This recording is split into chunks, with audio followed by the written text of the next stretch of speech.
in that department. This is 48 and I'm in the city of the fair winds. It's the Argentinian capital, Buenos Aires.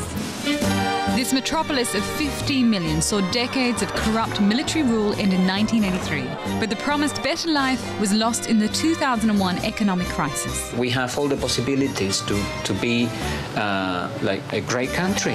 In this 48, we discover how this passionate country has undergone more than just an economic makeover. Ugly man! We see how their obsession with therapy is helping them recover from their traumatic past. Karina, that's good. Yeah, that's good. And experience the one mania for which they have no cure. Well, it looks peaceful now, but in December 2001, this financial district in the heart of the city became a battleground as the country was hit by its worst ever economic crisis. And we're here to see how they're getting on.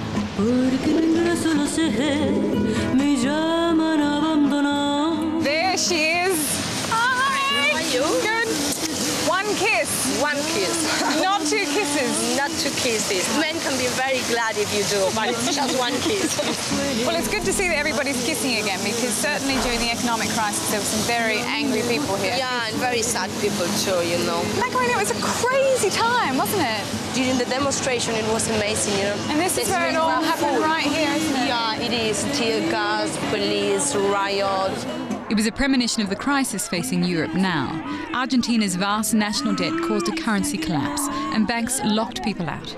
Little wonder European governments made sure their banks stayed open. People was really angry. Can you imagine? You were about to lose that part of what you have. Is it scary? It was sad. So sad to feel your country's falling apart.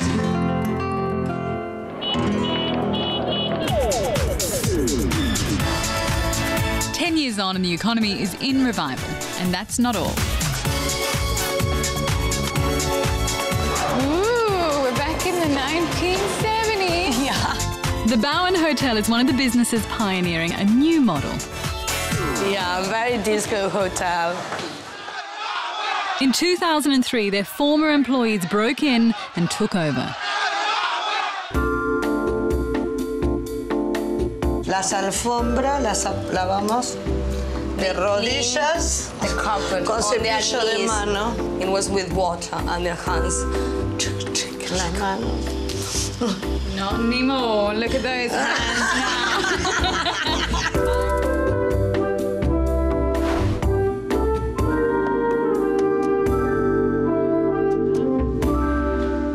It took 18 months to renovate, and many invested their own money. Buenas tardes, chicos. Hola. Hola, chicas. You don't see many bosses doing that. Yeah. Now owned by its 150 staff, everyone is paid $300 a month, a relief for people like Liliana. Solo vamos a dejar los empleados. No vamos a tener la presión del patrón. It was very emotional because she was thinking, well, this place now is going to belong to us. We'll have no bosses, no owners, no one will give me a sack. Aquí están, estos son los obreros sin patrón. Aquí están, estos son los obreros sin patrón. The hotel now survives thanks to an economy revived by an increase in tourists, almost 50% before the global recession. Attracted to colourful areas like the old port, La Boca. Tourists everywhere. It is crazy. And the biggest draw by far is the ubiquitous tango. Started as a slum dance of the immigrants, tango is considered to have obscene levels of bodily contact, until the films and music of Carlos Gardel popularized it in Europe. Paris was crazy about tango at the beginning of the 20th century. So then people said, okay, this is good, you know, we should pay attention to this. And when Argentina's economic crisis struck, that attention was renewed. El tango me ayudó porque saying that during the crisis, tango was one of the ways of having a job, a profession, attracting tourists, and then became a way of life for them.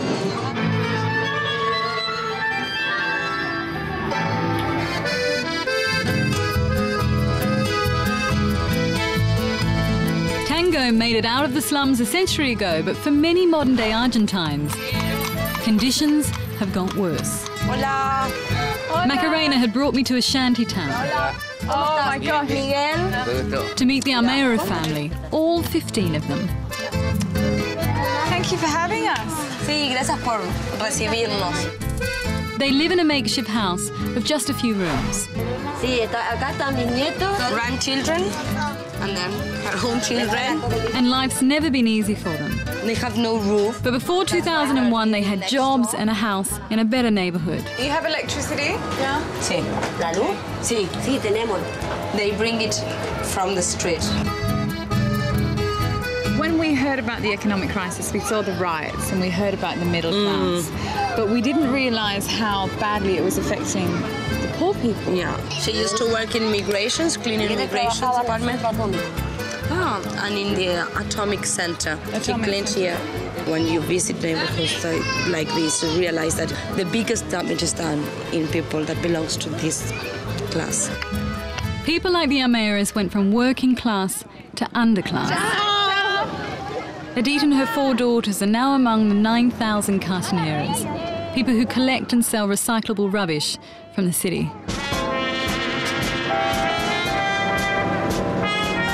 Is it really that shameful to be a cartonera? They're very much discriminated for being a cartonera. Many of them are, you know, single mothers. Is there really not better opportunities for them here right now? For middle class, they are, you know, they are ignorant, they are dark skin, they have no teeth. No one will say, okay, you will be my secretary.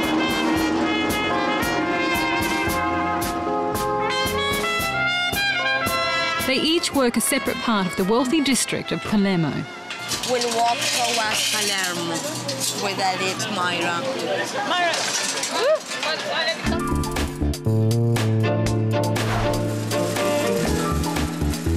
It's rush hour, they get mad.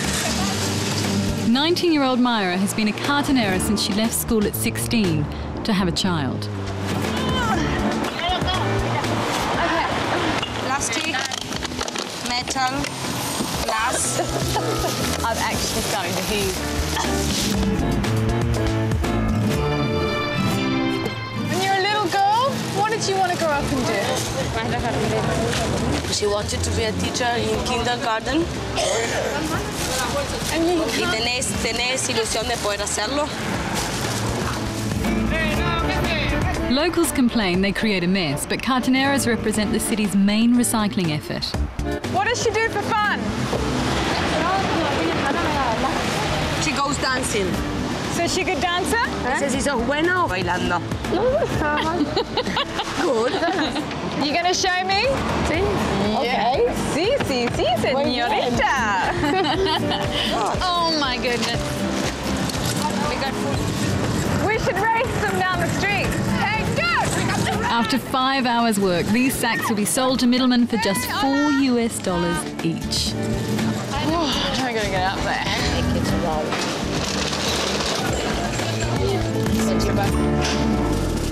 Wow. Those who work late, party late. Myra's favourite club didn't get going till 2 a.m. and I was nervous. We'd been warned it was full of Argentina's untamed feral youth. We were going to see Cumbia Villera, the music where the underclass detail their lives of drugs, crime and violence. But I wasn't prepared for this. It was really pleasant.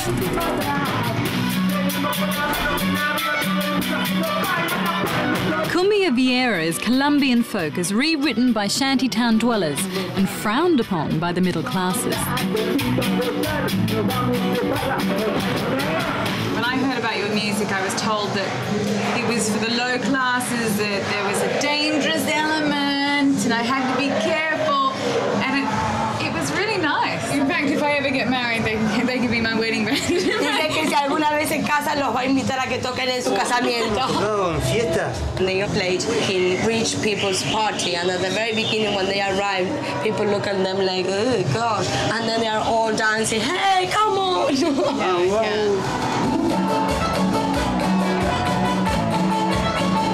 Tonight they played for the working class who've made cumbia a phenomenon, although none of them were stylish enough for Myra. Did they see any cute boys?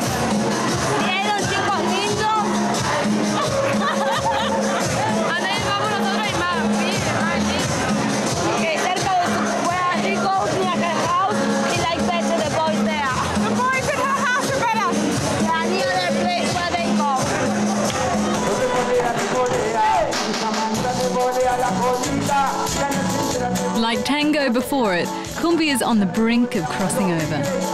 Do they want their music to be embraced by the middle class? It will be fantastic. Really? Why? Para que se conozca nuestra música, la manera de expresarnos. To make their music known, to let people know what they feel, what they do.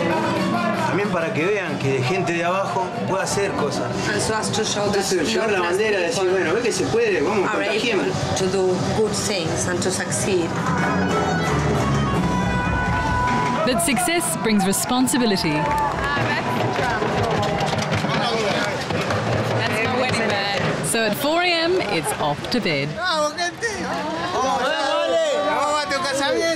They're waiting for your wedding.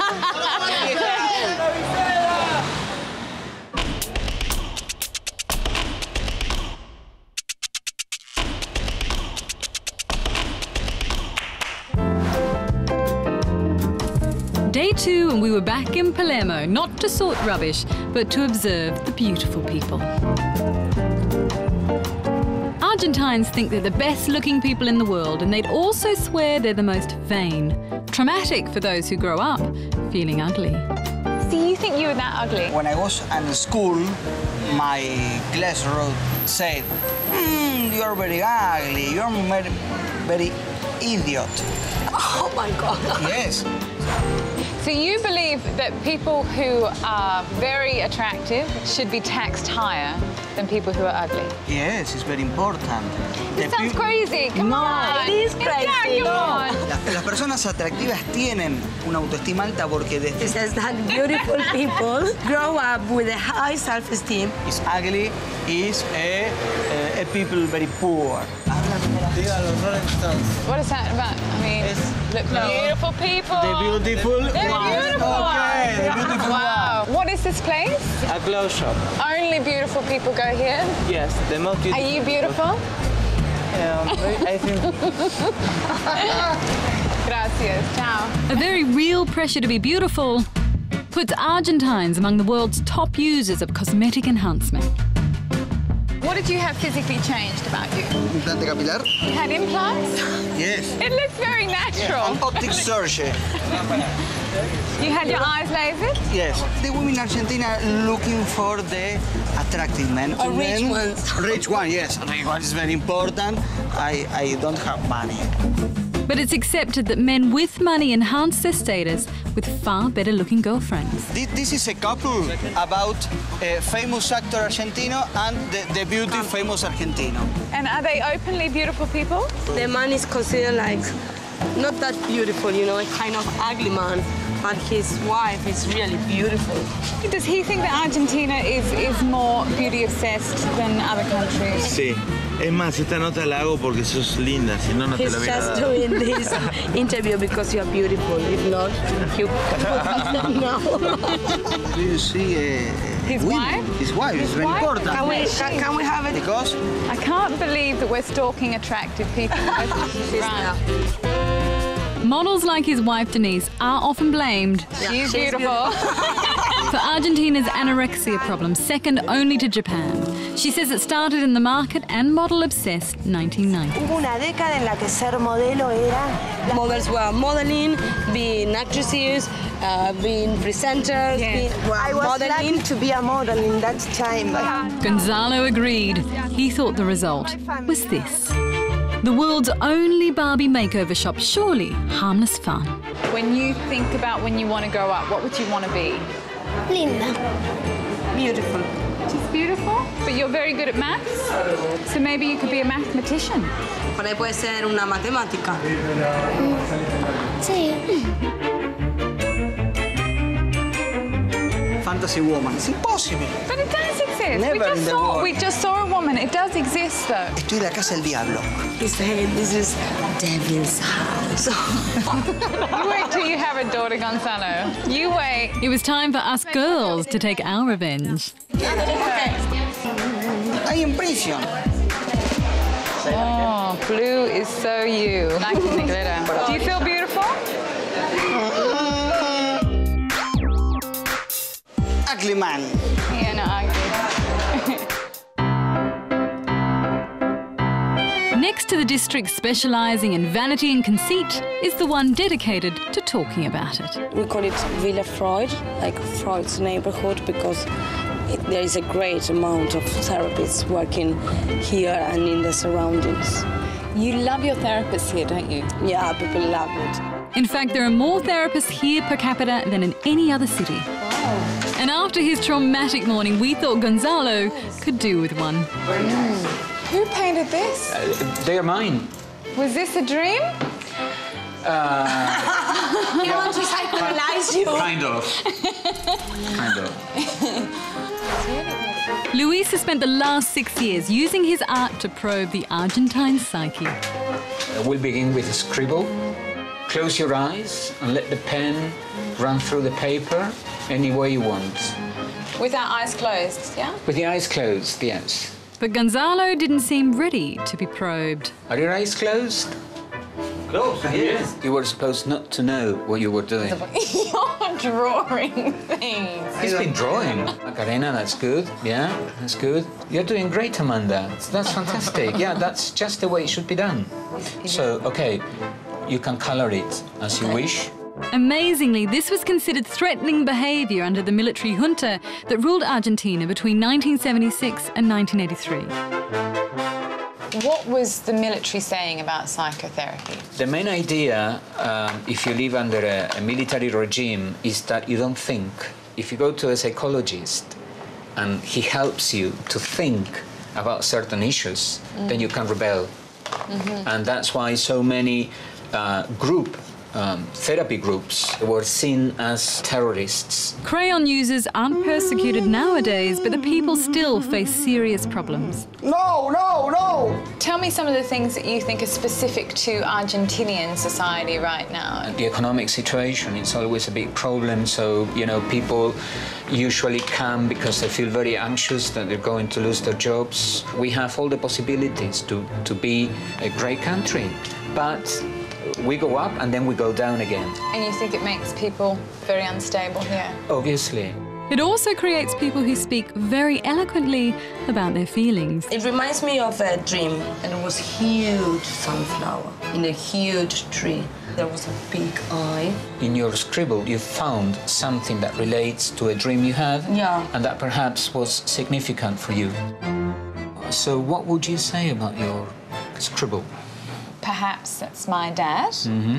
I always loved my dad's straight nose. Oh, okay then. I loved the shape of a circle, and I felt a sense of having to give it a shell. We could say maybe you are a complete and a whole person, in a way, perhaps, thanks to what your dad has given you. Maybe.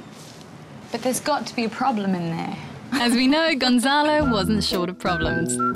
This is a child's face, and he's like, you know, laughing sideways, smiling sideways.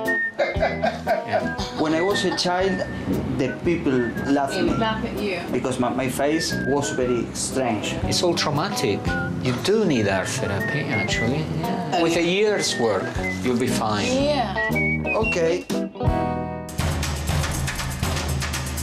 But Argentines' passion for therapy has nothing on their feelings for football. Banfield is a modest suburban premiership team, but the police weren't taking any chances. Women here? I wasn't complaining. Good luck here. Many clubs' fans have become violent criminal gangs involved in politics and racketeering. Fabiano, has it always been like this? The security? Yes. Perhaps in the last 15 years. It's left Argentine football plagued by violence, and when these groups clash, people can die. Luckily, those at Banfield stick closer to the original ultra-fan mission of singing all the way through the game. What are they singing? They are supporting the team. They are saying, come on, taladro. That is the surname of the club. As the match heated up against Premiership rivals Argentinos Juniors, I met a fifth-generation fan. My flag, it's green and white. Is it? Yeah.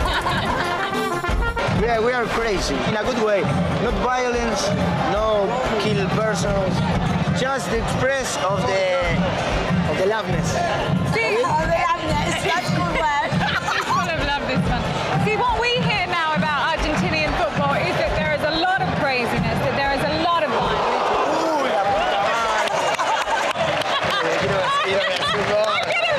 What happened? He wants to die. He's missing the goals. So tell me, what do you think they can do to stop hooliganism? If politics say stop, violence in football, stop. Football attracts a lot of attention, so sometimes whenever there is a political matter, they put the attention on football and football matters.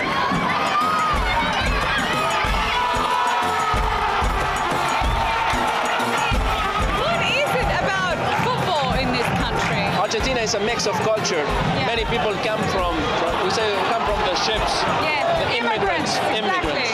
So you're always quarreling since a century ago. That is the reason, it's passion. Banfield won and the losers left peacefully. For us in the Banfield stands, the party had just begun.